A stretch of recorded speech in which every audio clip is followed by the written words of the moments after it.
Here in the UK, we're going through an unusually long, prolonged spell of decent weather, which is quite unusual for us. It's usually short spells of good weather, long spells of slight dampness. So for anybody who thinks it pours down all the time here in the UK, do you know that London gets less rainfall than New York? And that's what keeps our country green. Not this heavy rainfall followed by sun that dries up all the rain, but this continuous slight dampness that gets into the ground, keeps everything watered, keeps everything beautiful and green. Yeah, we're going through this beautiful spell of good weather and I'm loving it. It's early morning now. The bird song above me is like an orchestra. I'm looking out over the reservoir and it's flat calm. The only thing are the V's where the ducks and the geese are going through the water, and I look across to the other side and the trees are there, a bank of trees, green and gold in the early sun, and the sky is blue. It's a light blue. It's a slightly hazy blue at the moment, but the weatherman says it's going to be very hot in a couple of hours, and the weatherman is generally quite right. Yeah, the colours are sharp.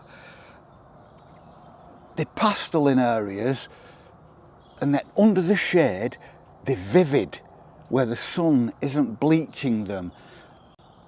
It's very much like a David Hockney painting of a young semi-naked boy climbing into a swimming pool. Now that's a bit of a Lancashire Yorkshire jab. I've nothing against David Hockney. In fact, I like David Hockney. And my sister-in-law got me a book of David Hockney prints for my 70th birthday. So I'm not getting at David Hockney much.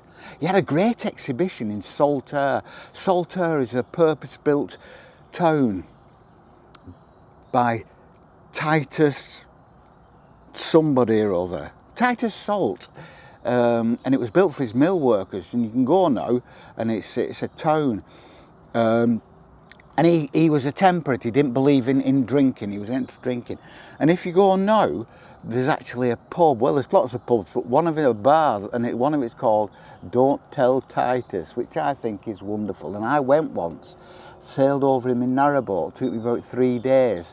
And I went and spent some time in Saltair, and it's a beautiful place. And there's a man, and he's been blowing a whistle for this dog, and he's been blowing it for about 20 minutes now.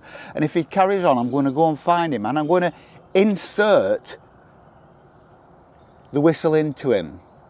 So he has a reminder. Every time he has some food that doesn't quite agree with him, he'll have a reminder of the day he blew that whistle and annoyed the heck out of me.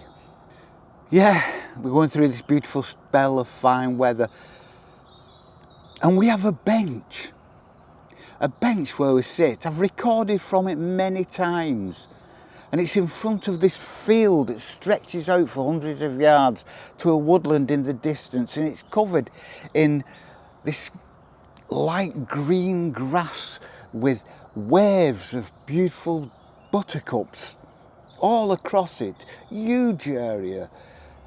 And it's fabulous.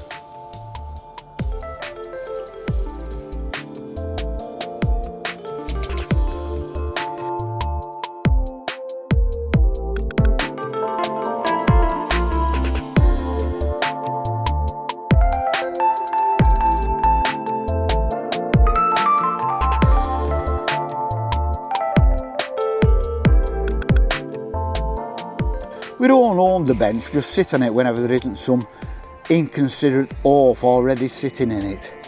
And in front of this bench and stretching to that woodland I talked about, 400 or 500 yards away is a field, and it's deep waving grass covered in a hazy sea of nodding buttercups. It's enchanting, and more so when the deer are ambling through it with the grass up to the genitals.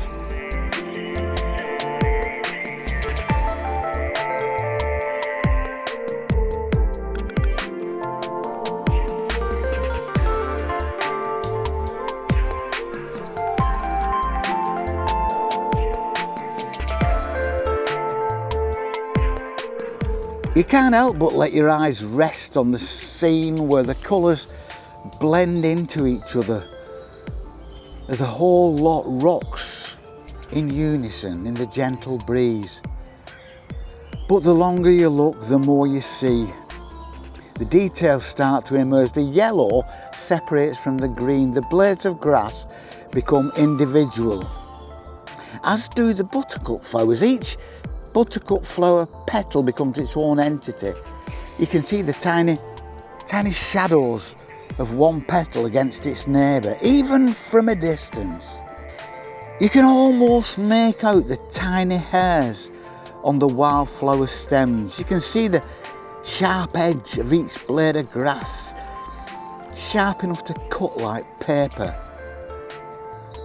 And beyond the field, the woodland ceases to coalesce and goes from this uniform muddy brown to a network of browns and black, like a bunch of wires growing towards this canopy of green and orange and yellow, where the individual foliage erupts against the blue sky. This is seeing and not just looking. I've spoken about it many times, but I keep repeating myself because this is the essence of the beauty of the countryside, not just here, but wherever you are in the world. Seeing, not just looking, not letting your eyes go over something and onto something else that you're not even looking at either. But look, let your eyes rest on something, clear your mind, let your eyes rest on a scene, and slowly each detail comes out. Each detail reveals itself. The colours become more vivid. The details become more sharp. The shadows become sharper, darker, and individual. And it's great. The sounds, even the sounds when your heart kind of rests a little bit, the sounds become individual from each other. You can hear each instrument of the orchestra. It's wonderful. And here, it's wonderful under this tree in the cool, because Molly's already hot and we've only been out about a quarter of an hour, but it's beautiful under here. And I can listen to that. Try not to listen to the man blowing his whistle. It has now been going on for about half an hour. His doggy must have run away. I shall look for his doggy when we've left here. I'll find him and help him look for his dog. And then I'll take his whistle and I'll insert it into him. But in the meantime, we'll take a second to appreciate the colours of nature, the sounds of nature. Just listen to that.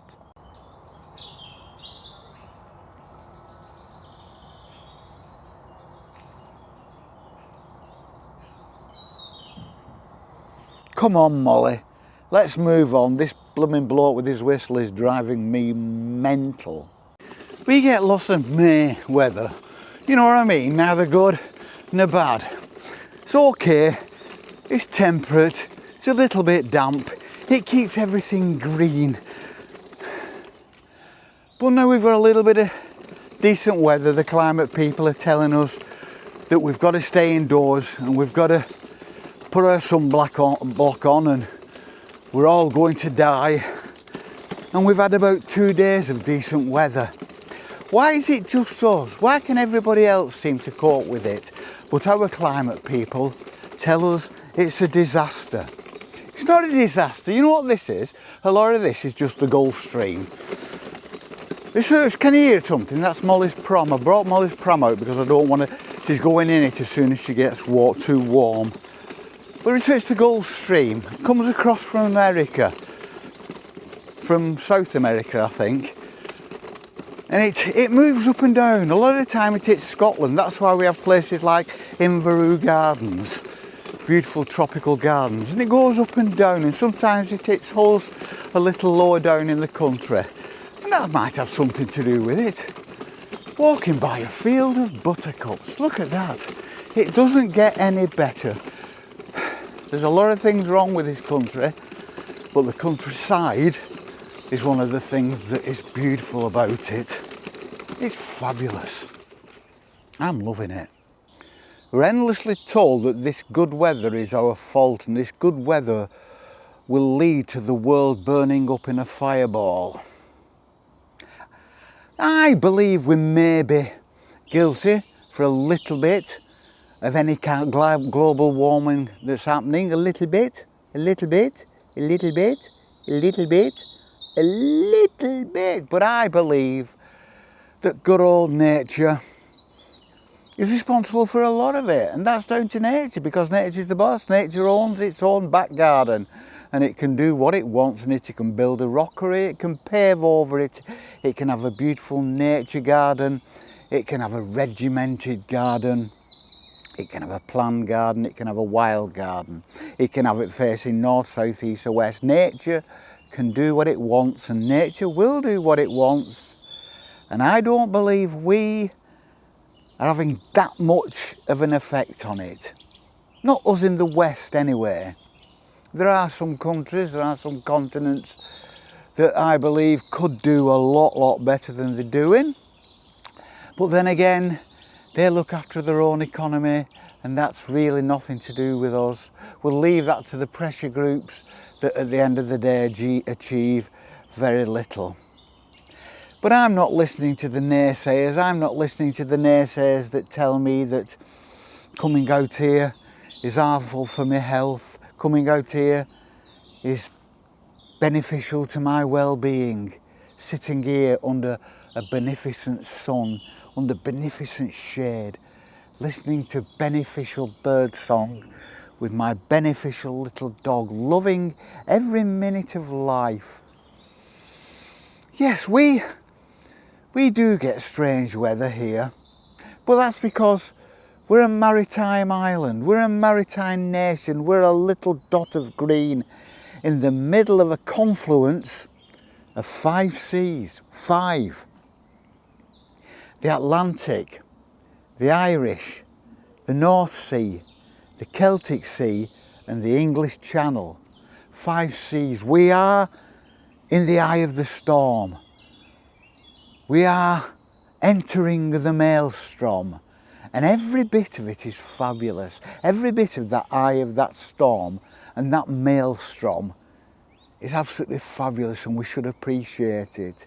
Today is wonderful. The sun is coming through the trees. It's already high in the sky and it's coming through the trees, and I can look directly in its direction because it's filtered through the foliage. Molly is now not panting. Molly is sitting cool and looking around. We'll go out into the sun shortly and have a little walk in the sun, and then we'll go back in the shade for my little dog's sake. And I don't mind either. I've had 70 years of working in, 50 years of working in the sun, non-stop, every day, 6-7 days a week. It's done me harm. It's given me discoid lupus on my face, my nose. I've got cataracts now, I've found out, and I've now been told I have to wear sunglasses because that will stop it getting worse. But at the same time, it probably won't get any worse by the time I shuffle off this mortal coil. So what the hell, I shall do what I want. You do what you want. You be that happy human. You be that happy human that's nice to your fellow happy human. Let's all be happy humans. It's impossible, it's a pipe dream. It's a dream, it's a little old man sitting here in the woodland dreaming about what could be. Looking at a tree creeper going up and down an oak tree in front of me. Dreaming about what could be. But I have to look after me. I have to look after my mind. You have to look after your mind. You do what you want. Do not let the naysayers get into your head. Do not let the naysayers drive you down and tell you you're a bad person. The naysayers generally are the government. The government are lunatics. The government are guilty for most of our ills. But we elect the governments. So does that make us just as guilty? It probably does. Step out. Walk away from the maelstrom, that whirlpool of lunacy. Step away into nature.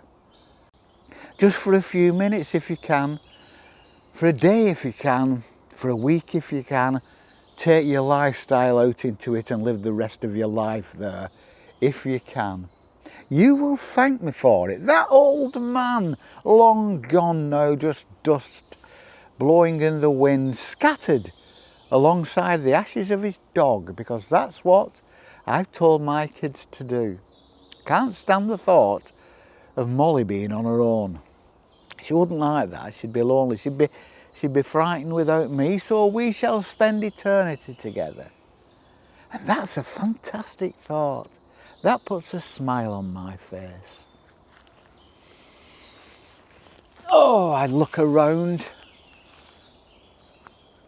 and I listen to the sounds of the birds. I'm on the edge of a woodland. There's a lake behind me, you can see. There's woodland in shadow and shade.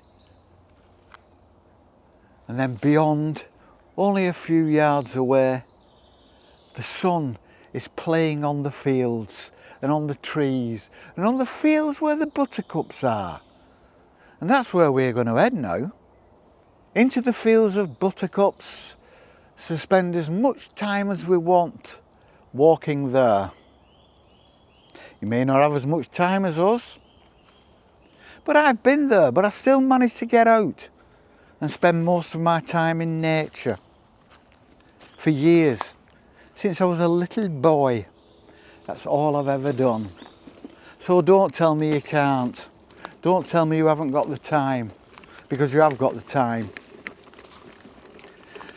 Because you have to make the most of the time you've got here, because the time you've got here is brief. And when you come to the end of the time you've got here, that brief time, you need to be able to say, that was great, that was fabulous, can I do it again? No, but you've done it once, so be grateful for that. And it's great, and you've got to enjoy it. It is incumbent on you to enjoy life, to enjoy it in whichever way you will. My way is out here in the countryside, and I think everybody should experience that on a regular basis, because it is just mind-blowing. We're going to carry on now. The bird song's going now. The dawn chorus is quietening, but it's still there. Crows over there. Fabulous. We shall see you on the flip. Peace and love.